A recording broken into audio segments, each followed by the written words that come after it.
Welcome to the Daily Word. My name is Apostle Clement MBUYI, Senior Pastor of International Tree of Life Church. I have a word of encouragement for you this morning about 3 facts about your destiny that you should know. Let us go in the book of Psalm 139. We're reading from verse 13 to verse 16. Hear what the Bible says. You made all the delicate inert part of my body and knit me together in my mother's womb. Thank you for making me so wonderfully complex. Your workmanship is marvelous. How well I know it. You watched me as I was being formed in the utter seclusion, as I was woven together in the dark of the womb. Verse 16, you saw me before I was born. Every day of my life was recorded in your book. Every moment was laid out before a single day had passed. God has a purpose for your life. It doesn't matter what you're going through right now. You may say it's the pandemic. Everybody around the world are dealing with something. But let me tell you this morning that your destiny, it's not according to the circumstance, according to the event that are happening around the world. God has his own timing for you and your family. And the number one thing you should know about your destiny is destiny. Listen to this. Every man born of a woman have a purpose, have a destiny. God has a plan for your life. And the Bible say here that you saw me before I was born. Remember what God said to Jeremiah. Jeremiah, since you were in the womb of your mother, I knew you and I have called you to be a prophet to the nation. You are not here on earth by accident, but you are here to fulfill God's purpose. It doesn't matter what is happening right now around the world. God has his own time. God has his own clock. And the Bible say, do not lean on your own understanding, but trust the Lord in all the process, and he will make your path straight. So if you were born of a woman, like every man on earth, you have a purpose. A lot of time we tend to look at what other people have accomplished or established. But you have to know that we all don't start the same day. But what is important is how you finish. You may say, Pastor, this morning, I'm 65 years old. I'm 55 years old. I miss my time up there. No, remember when God called Abraham, Abraham was old and God gave him a promise because Abraham came on earth to fulfill God's plan. So God does not work according to our age, but it's about the decision that you're about to make, which leads us to the second fact that you should know about your destiny. Remember, your destiny has been predetermined by God. It doesn't matter when it's going to come to pass. No, on your time, but God's time. God does not have the same clock that we have. Sometimes we say it's taking too long. But remember, your destiny, it's already written in the book. There is several books in heaven. And that book, when you are born again, when you give your life to Christ, your name is written in that book of life. And there is also what we call the book of remembrance. The book of remembrance is every action and act that you have paused toward the kingdom of God. Remember when the angel came to see Cornelius, he said, Cornelius, I was sent by God because your prayer and your action have come as a memorial to the presence of God. And the Bible say when the prophet Isaiah came in the palace to talk to King Ezekiah, he said, give order to your house because you're going to die today. The Bible say that King Ezekiah turned to the wall and prayed to the Lord and remind God about the goodness that he has done for the kingdom. And the Bible says sometime later, God told to Isaiah, go back and tell him that he will not die, but he will live. I will add 15 more years to his life. God has a purpose for your life. Your destiny is not determined by any mankind, but was predetermined by God. But let me tell you something about that. Even though your destiny is predetermined by God, it will require your decision and your choices that you're going to make in life in order to fulfill that destiny God has for you.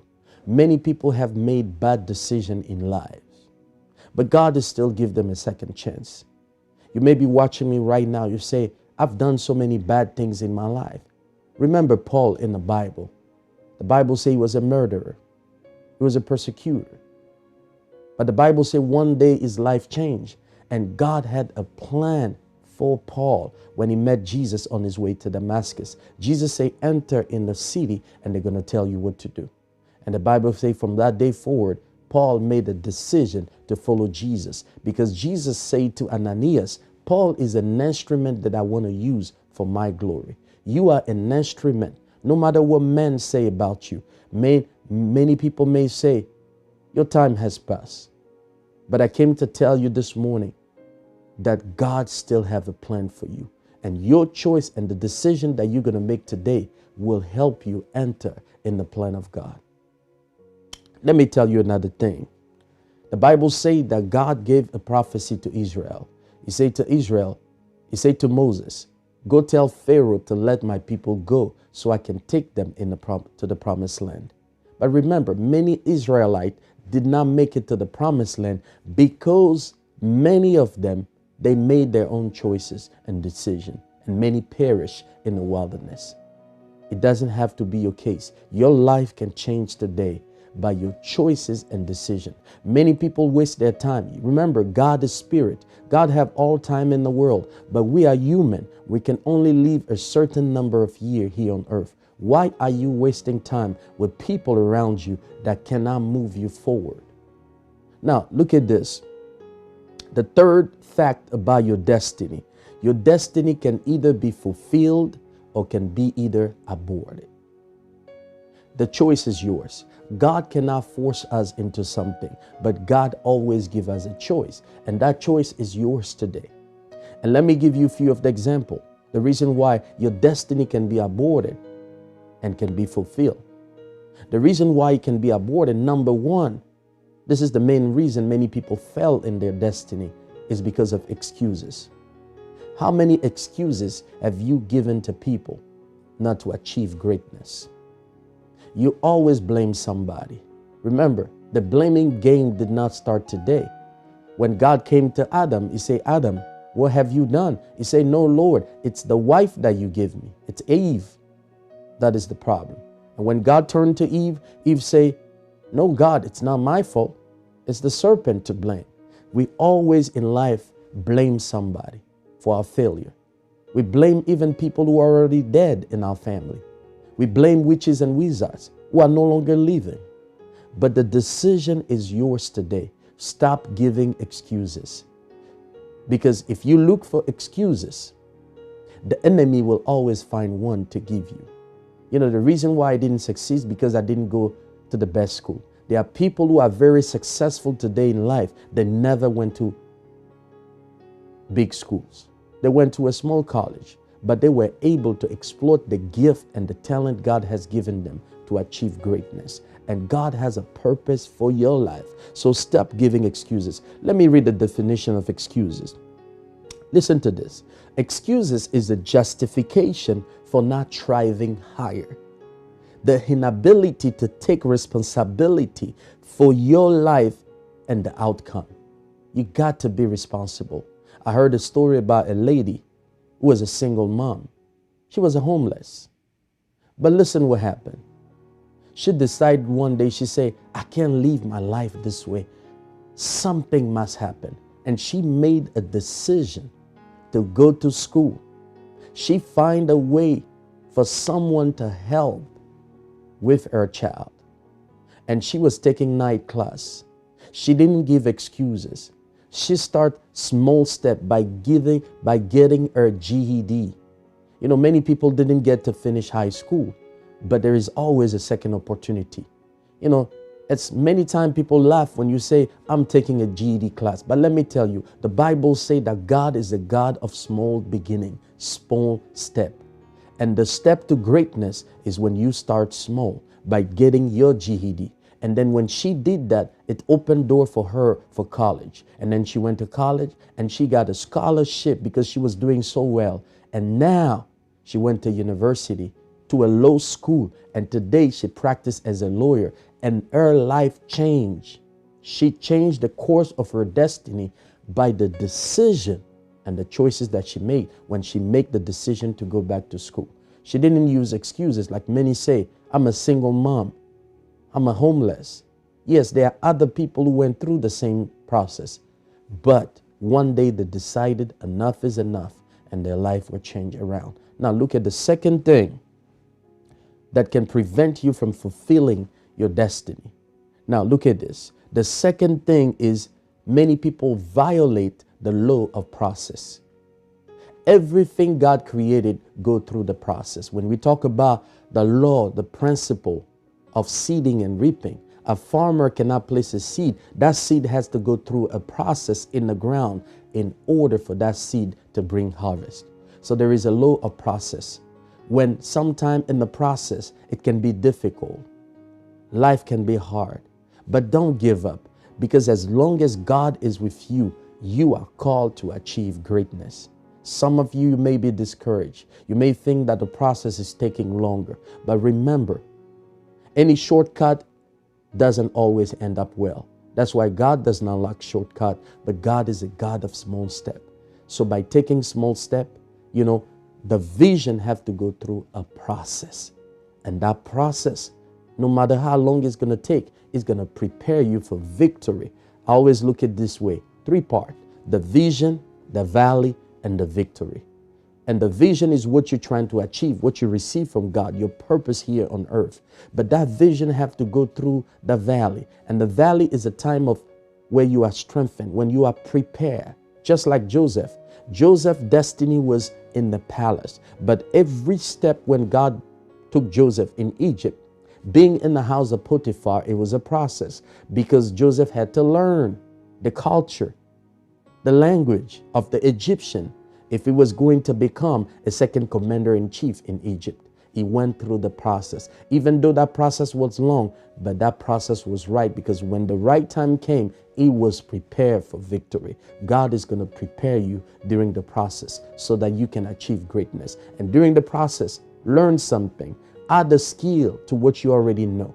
The lockdown, the pandemic was a good opportunity for you to add a skill to your resume, because when doors begin to open, organization and business will look at what skill do you have. And because you were able to add a skill during the lockdown, that can open door for you. And every skill that you add to your knowledge will just bring good things and will bring increase into your life.